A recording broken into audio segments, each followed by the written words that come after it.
anybody who's in the field of, doing this kind of work of, case management or direct service, like you've heard of Brene Brown.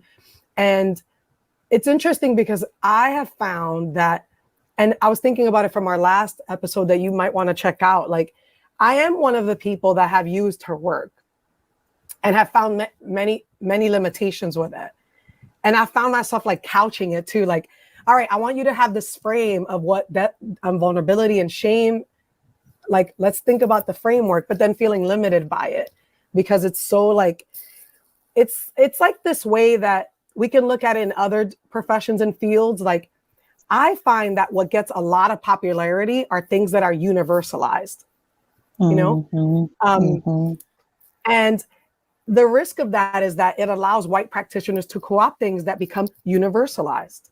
Brene Brown's heavy focus on individualism that we hear a lot in therapist spaces, and not just that, but practitioner spaces. Like, it's such a focus on the individual and no analysis or critique or space to look at the role that systemic bias plays, colonization plays. Like, when we're talking about shame and vulnerability, how do we not have an intersectional or racial analysis, right? Or decolonized perspective or important like grounding. And I think a lot of her work, while I really appreciate it, I do. And I have to say, it was before I became a therapist, I was introduced to Brene Brown's work.